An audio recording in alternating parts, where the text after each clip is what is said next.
Shalom semuanya. Pada kesempatan hari ini saya akan bawakan sebuah firman dari 2 Samuel 9. 2 Samuel pasal yang ke-9. Berkatalah Daud, masih adakah orang yang tinggal dari keluarga Saul? Maka aku akan menunjukkan kasihku kepadanya oleh karena Yonatan. Adapun keluarga Saul mempunyai seorang hamba yang bernama Siba. Ia dipanggil menghadap Daud, lalu raja bertanya kepadanya, "Engkaukah Siba?" Jawabnya, "Hamba tuanku." Kemudian berkatalah raja, tidak adakah lagi orang yang tinggal dari keluarga Saul? Aku hendak menunjukkan kepadanya kasih yang dari Allah. Lalu berkatalah Siba kepada raja, masih ada seorang anak laki-laki Yonatan yang cacat kakinya. Tanya raja kepadanya, di manakah ia? Jawab Siba kepada raja, dia ada di rumah Mahir bin Amiel di Lodebar. Sesudah itu Raja Daud menyuruh mengambil dia dari rumah Makir bin Amiel dari Lodebar, dan Mephiboset bin Yonatan bin Saul masuk menghadap Daud. Ia sujud dan menyembah, kata Daud. Mephiboset, jawabnya, inilah hamba Tuanku. Kemudian berkatalah Daud kepadanya, janganlah takut, sebab aku pasti akan menunjukkan kasihku kepadamu oleh karena Yonatan ayahmu. Aku akan mengembalikan kepadamu segala ladang Saul nenekmu, dan engkau akan tetap makan sehidangan dengan aku. Lalu sujudlah Mephiboset dan berkata, apakah hambamu ini? Engkau menghiraukan anjing mati seperti aku. Lalu raja memanggil Siba, hamba Saul itu, dan berkata kepadanya, segala sesuatu yang adalah milik Saul dan milik seluruh keluarganya kuberikan kepada cucu tuanmu itu. Engkau harus mengerjakan tanah baginya, engkau, anak-anakmu, dan hamba-hambamu, dan harus membawa masuk tuayanya, supaya cucu tuanmu itu ada makanannya. Mephiboset, cucu tuanmu itu, akan tetap makan sehidangan dengan aku. Siba mempunyai 15 orang anak laki-laki dan 20 orang hamba.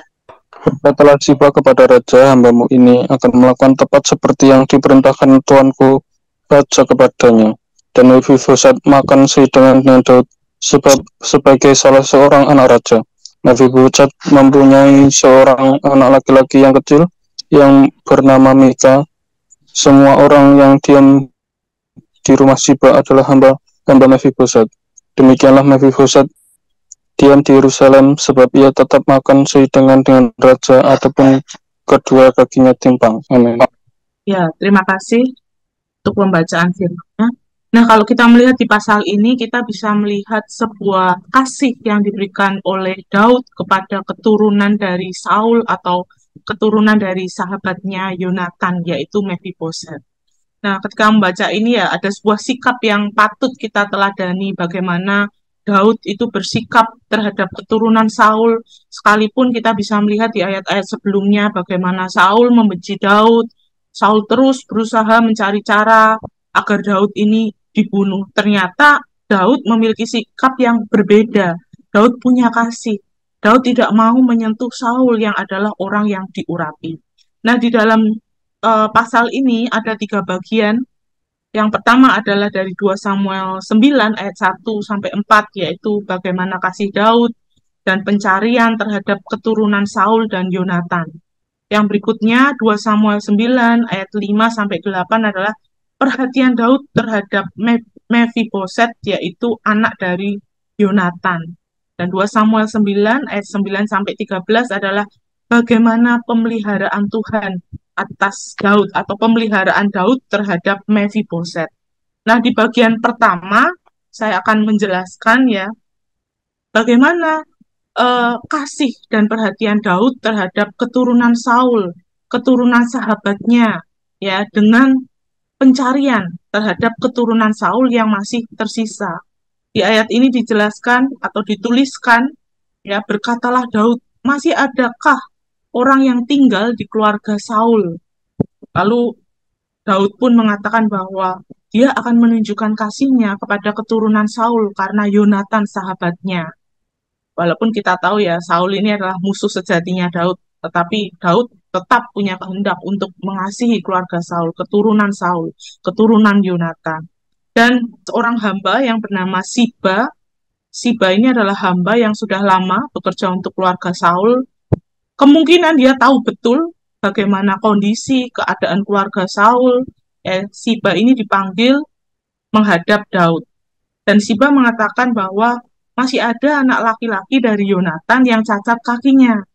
Siba memberikan sebuah informasi bahwa anak laki-laki tersebut berada di rumah Makir bin Abniel di Lodebar. Nah, Yonatan ini kalau kita bisa melihat adalah sahabat sejatinya Daud ya, sehingga Daud ingin menunjukkan kasihnya kepada sahabatnya ini juga. Seringkali tindakannya Daud itu mengingatkan kita kasih Allah ya kepada manusia. Yesus itu cari manusia untuk diselamatkan, manusia yang berdosa. Nah, di bagian berikutnya 2 Samuel 9 ayat 5 sampai 8 kita bisa melihat bagaimana perhatian Daud khususnya terhadap ini Mephiboset, anak dari Yonatan. Jadi Daud ini punya inisiatif untuk mengambil keturunan Saul itu di rumah Makir bin Abniel di Lodebar tadi. Nah, lalu Daud bertemu dengan Mephiboset bin Yonatan ini. Mephiboset ini anaknya Yonatan, cucunya dari Raja Saul. Kalau saya membaca, ya kalau di pasal sebelumnya sudah dijelaskan. Dari riwayatnya itu Mephiboset berusia 5 tahun ketika ayah dan kakeknya meninggal di pertempuran Gunung Gilboa. Nah, ketika mendengar kematian Saul dan Yonatan, nah pengasuhnya Mephiboset ini dia melarikan diri karena dia takut. Akhirnya dia panik dan terjatuh sehingga si Mephiboset ini cacat ya, timpang, tidak bisa berjalan. Nah, di ayat yang kelima, Daud mengirim utusan yang kemungkinan itu Siba untuk membawa si Mephiboset ini ke Yerusalem. Nah, di ayat berikutnya dijelaskan bagaimana Mephiboset pergi menghadap Daud dengan segala hormat yang pantas diberikan kepada Raja. Mephiboset sujud menyembah kepada Daud. Nah, Daud menerima Mephiboset dengan segenap hatinya, dengan sukacita, karena Daud menemukan ternyata ada keturunan Saul nih yang masih hidup. Kalau saya membaca ini dari responnya itu, Daud kan memanggil Mephiboset pakai tanda seru. Dan di situ juga dijelaskan bagaimana Daud meminta Mephiboset untuk tidak takut, jangan takut. Nah, kemudian Daud mengatakan kepada Mephiboset, aku akan menunjukkan kasihnya ya kepada Mephiboset karena Yonatan adalah sahabatnya. Bentuk kasihnya seperti apa? Ya, Daud mengembalikan segala ladang Saul, artinya daerah yang diwariskan kepada ayahnya atau daerah kepunyaan ayahnya, ladang miliknya, tanah miliknya. Yang kedua adalah Mephiboset akan tetap makan sehidangan dengan Daud. Nah, ketika saya membaca di ayat berikutnya, ada sebuah kalimat yang cukup mengusik saya ya. Ketika Mephiboset itu dia sujud, dia mengatakan, apakah hambamu ini sehingga engkau menghiraukan anjing mati seperti aku? Ya, a dead dog kalau di terjemahan bahasa Inggrisnya. Jadi Mephiboset ini menggambarkan bahwa dia adalah orang yang tidak berharga, lumpuh, tidak penting, hancur, bahkan seharusnya dia adalah musuhnya raja. Tapi kenapa si Daud ini, dia raja, dia sudah tahu silsilah si Saul, ya, dia tetap mau menerima Mephiboset yang dia mengatakan bahwa I'm a dead dog. Dead dog itu adalah anjing mati ya. Nah, kasih Daud ini tergambarkan dalam bagian ini bagaimana Daud sebagai seorang raja tetap mengasihi Mephiboset yang tidak berharga, tidak layak, bahkan tidak hanya mengembalikan ladang miliknya, tapi Daud mengundang Mephiboset untuk makan sehidangan dengan raja. Nah, yang berikutnya adalah 2 Samuel 9 ayat 9 sampai 13. Bagaimana pemeliharaan Tuhan atau pemeliharaan Daud ya terhadap Mephiboset ini. Nah, kita bisa melihat Daud kemudian memanggil Siba, hamba Saul itu, meminta agar segala sesuatu yang adalah milik Saul dan seluruh keluarganya ini diberikan kepada si Mephiboset. Jadi ada pelimpahan. Nah, pelimpahan akan ladang milik keluarga Saul ini ditegaskan kembali di ayat ini. Sepertinya kalau saya membaca itu Siba sebagai saksi atas apa yang dikatakan oleh Daud. Saksi atas pelimpahan ladang tersebut ya, bisa dibaca di ayat yang ke-9. Dan tidak hanya ladang tersebut yang diberikan, ternyata ladang ini atau tanah ini juga harus dikelola. Jadi ada pengelolaan ladang tersebut yang dipercayakan kepada Siba. Nah, Siba ini kan hamba dari ayahnya ya, yang punya banyak anak. Sehingga kemungkinan Siba ini bisa mengusahakan ladang tersebut. Nah, ayat 10 mempertegas Daud minta Siba ya mengerjakan tanah bagi Mefiboset. Tidak hanya Siba, anak-anaknya, hamba-hambanya harus membawa masuk tuayan supaya Mefiboset ini dia mendapatkan makanan. Jadi kalau saya melihat ada sebuah poin yang menarik atas pemeliharaan Tuhan terhadap Mefiboset, ya sangat sempurna. Tidak hanya Siba, hamba-hambanya yang harus bawa tuayan untuk menyiapkan makanan, tetapi Daud juga mengatakan bahwa Mefiboset ini harus tetap makan sehidangan dengan dirinya. Nah, bagaimana respon Siba? Siba menjawab bahwa dia akan melakukan tepat seperti apa yang diperintahkan oleh Daud. Ya, jadi Mefiboset akhirnya dia bisa makan sehidangan dengan Daud sebagai salah seorang anak raja. Nah, di bagian yang terakhir dijelaskan bahwa Mefiboset ini punya anak kecil namanya adalah Mika. Ya, dijelaskan semua orang yang tinggal di rumahnya Siba akhirnya menjadi hamba-hambanya Mefiboset. Di akhir ayat ini dituliskan bahwa Mefiboset juga diam di Yerusalem, tetap makan sehidangan dengan raja. Nah, tidak titik di situ ya, tapi ada tulisan sekalipun kedua kakinya timpang. Ya, ada sebuah pemeliharaan Tuhan yang luar biasa atas Mefiboset, yang dia menganggap dirinya, merendahkan dirinya bahwa dia adalah anjing mati, yang seharusnya tidak layak dikasihi, sekalipun dia timpang. Bahkan kemungkinan orang yang cacat itu kan untuk hidup saja dia harus bergantung dengan orang lain. Tetapi Daud memastikan bahwa Mefiboset bisa berlindung dengan aman, dia diperlakukan sebagai anaknya sendiri. Ya, kita bisa melihat di sini bagaimana kasih dan kebaikan Daud atas keturunan Saul. Seharusnya dalam kekuasaan yang baru, mungkin saja si Mefiboset bisa dibunuh. Tetapi hal itu tidak terjadi. Malah Daud memberikan sebuah gift ya, hadiah seluruh ladang kekayaan Saul, menunjuk hamba-hambanya untuk mengurus Mefiboset dan menganggap Mefiboset sebagai anak raja. Nah, pemeliharaan Daud, penjagaan Daud ya, seperti pemeliharaan Yesus kepada kita, anak-anaknya. Jadi gambaran Daud di sini mengingatkan bagaimana kasih Allah, juru selamat kita terhadap semua manusia berdosa. Amanat teksnya adalah kasih, perhatian, pemeliharaan Tuhan atas Mefiboset melalui Daud. Aplikasinya, apakah saudara, saya percaya akan kasih pemeliharaan Tuhan atas hidup saudara, hidup saya? Demikian firman Tuhan hari ini. Saya kembalikan kepada yang bertugas. Ya, terima kasih Kesia. Saudara terkasih, mari kita merespon firman Tuhan dengan pujian melayani lebih sungguh, mengasihi, mengampuni lebih sungguh. Mengasihi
bisa melayani dia dan sesama dengan ketulusan. Mari kita berdoa untuk berkomitmen menerapkan firman Tuhan, baik dalam kehidupan keluarga, pelayanan di tengah masyarakat, agar kasih Allah yang kita alami dirasakan oleh banyak orang. Kita berdoa bersama. Kami datang kepadamu ya Tuhan, dengan hidup dan kehidupan kami sekeluarga. Ya Tuhan, limpahkan kasih agape dalam diri kami, sehingga kami belajar mengasihi orang-orang di sekitar kami dalam keluarga, rekan-rekan sepelayanan di tengah masyarakat.